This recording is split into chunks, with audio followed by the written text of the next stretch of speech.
RCR, la red que comunica y une al Perú.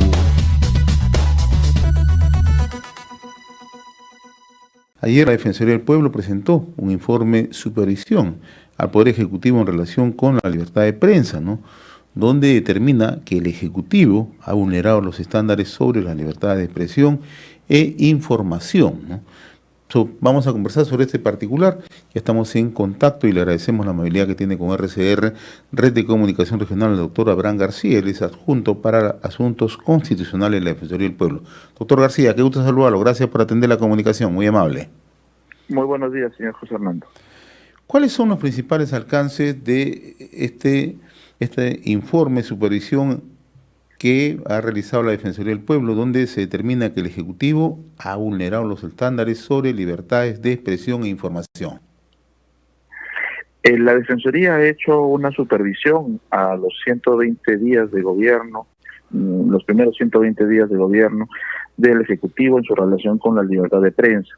Y con esa finalidad, sobre la base de la jurisprudencia extensa que tiene la Corte Interamericana de Derechos Humanos, los pronunciamientos de la Relatoría para la Libertad de Expresión, así como la jurisprudencia del Tribunal Constitucional, hemos podido identificar y sistematizar un conjunto de estándares. Nosotros llamamos estándares aquellos criterios que desarrollan alcances, dimensiones, exigencias vinculadas con las libertades de expresión e información.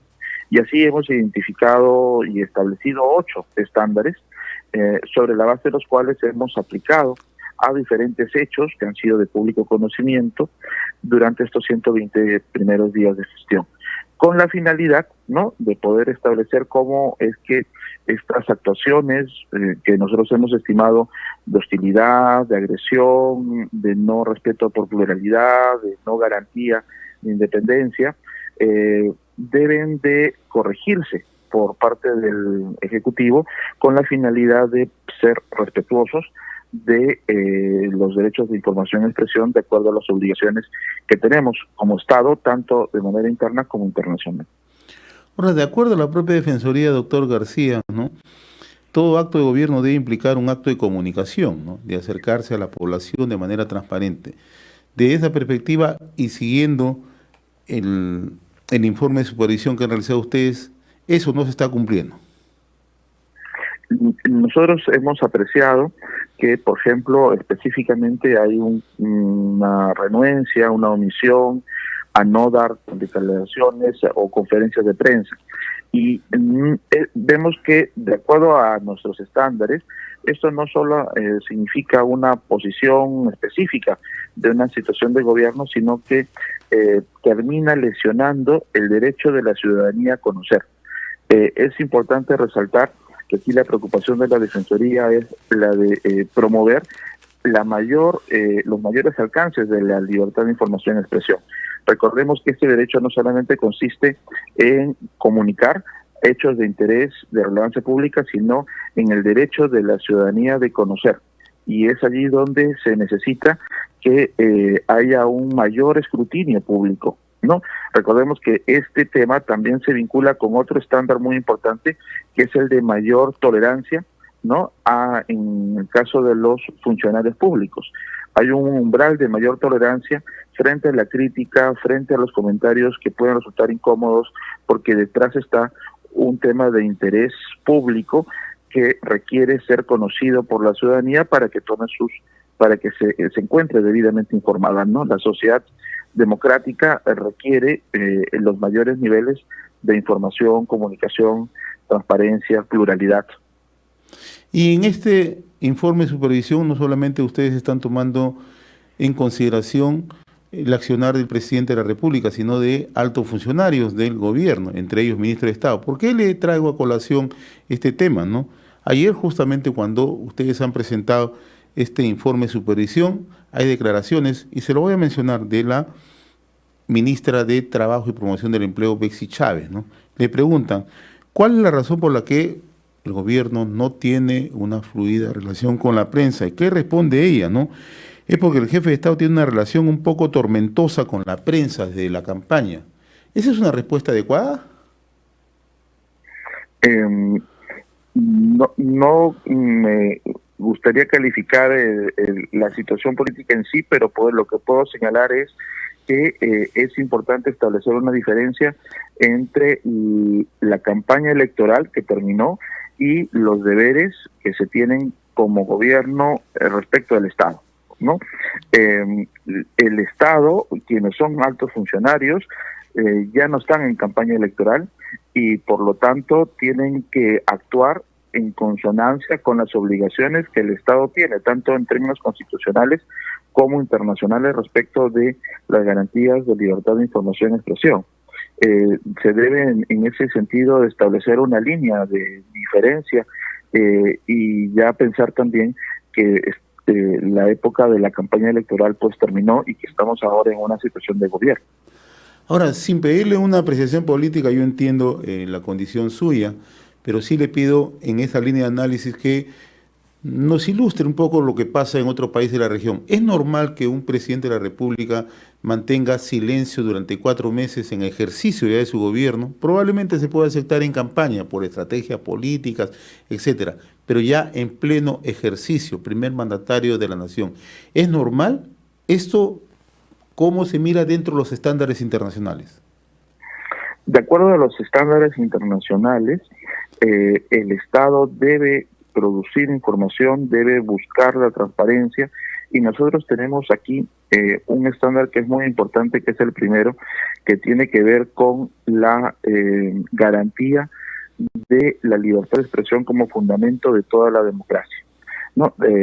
Esta es una idea que se ha desarrollado mucho y que tiene que ver con la necesidad de que la sociedad, el pueblo en general, la ciudadanía, se encuentre debidamente informada de aquellos actos que son de relevancia pública para que pueda tener una opinión fundamentada, una opinión pública fuerte, como se utiliza en otros conceptos, ¿no? Y en términos de estándares, ya la Corte Interamericana ha señalado que debe haber una garantía de independencia y pluralidad de los medios de comunicación por parte del Estado, en el sentido de que se debe garantizar la independencia, la libertad editorial y proporcionar, ¿no?, de la manera más adecuada términos de pluralismo. Es importante el pluralismo, porque el pluralismo permite establecer diferenciaciones entre hechos objetivos, críticos y plurales, y por eso es sumamente importante. De ahí que tenemos otro estándar identificado como es el de la independencia de los medios de comunicación públicos, por ejemplo, ¿no?, donde se busca establecer que no hay injerencias por parte del gobierno de manera específica, porque si no sería irrealizable la difusión de hechos noticiosos con este carácter plural. En términos comparados latinoamericanos, las libertades de información y expresión son pilares de la democracia, por eso deben tener una protección especial y reforzada.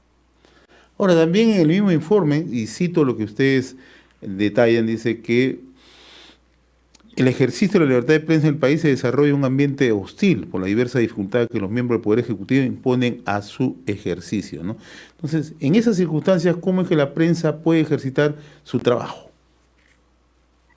Justamente por eso es que nosotros apreciamos estos escenarios o ejemplos de hostilidad, de agresiones, con la finalidad de que puedan corregirse de la manera más inmediata y la prensa pueda desarrollar precisamente su tarea de dar a conocer a la ciudadanía hechos de relevancia pública en términos de la mayor pluralidad. Es importante aquí, por ejemplo, recordar que este estándar de prevención y protección sobre la violencia contra periodistas establece un conjunto de obligaciones concretas y que dentro de la fórmula de nuestras recomendaciones recomendamos al Ejecutivo pueda adoptar algunas de estas medidas. Y estas obligaciones concretas son brindar medidas de protección a periodistas, capacitar a las fuerzas de seguridad en el respeto de la libertad de expresión, mantener estadísticas precisas sobre violencias contra periodistas y sancionar jurídicamente la violencia ejercida contra periodistas y medios de comunicación. Entonces son un conjunto de obligaciones concretas que deben de implementarse y lo que busca este informe de supervisión, como lo que busca la actuación constitucional de la Defensoría del Pueblo, es indicar aquellas situaciones en las cuales hemos observado lesiones a derechos fundamentales para que puedan ser debidamente corregidas y superadas por las entidades estatales infractoras. Ahora, este informe de supervisión ustedes lo han alcanzado a las autoridades del gobierno y también entiendo a los gremios internacionales que tienen que ver con libertad de expresión. Va a ser difundido para que pueda ser tomado en cuenta en sus informes, ¿no? La Relatoría para la Libertad de Expresión tiene informes que realiza de supervisión sobre los diferentes países y sería importante que tenga esta información para el desarrollo de sus investigaciones y sobre todo de la recomendación. Ayer también el defensor del pueblo, el doctor Walter Gutiérrez, mencionaba que se va a presentar un proyecto para que el Instituto de Radio y Televisión del Perú esté fuera del Ejecutivo, ¿no? Fuera de la esfera del Ejecutivo, ¿no? ¿Cuáles serían los alcances de este proyecto, doctor García? En términos generales, porque justamente él señaló que es una de las conclusiones del informe y está por desarrollar, por trabajarse.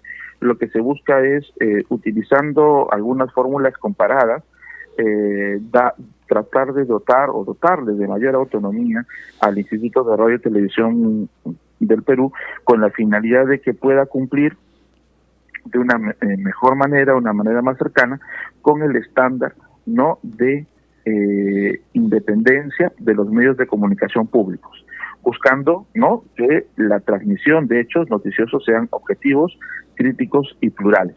Entonces, la propuesta legislativa irá en la línea de fortalecer la autonomía de este instituto, y este fortalecimiento tiene diferentes matices, tanto en el plano legislativo como en el plano normativo, en la composición del consejo, que sería el directivo de esta entidad, y las garantías para que ese consejo pueda actuar con adecuada independencia y autonomía.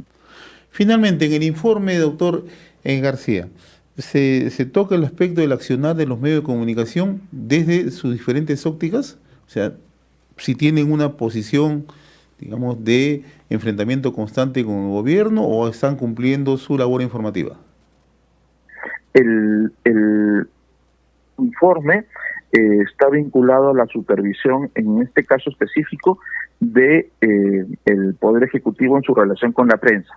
No ha desarrollado, digamos, otros aspectos que ya también es importante señalarlo, y le agradezco esa anotación, que han sido desarrollados también ya por otros informes por parte de la Defensoría.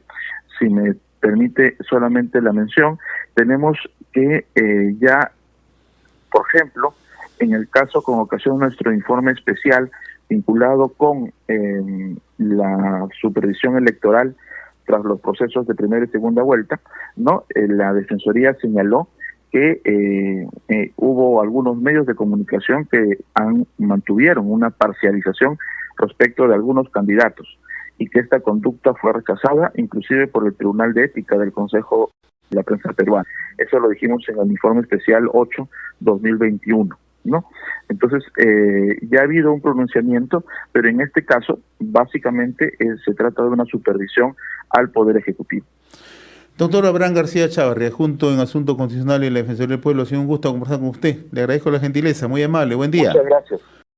RCR, la red que comunica y une al Perú.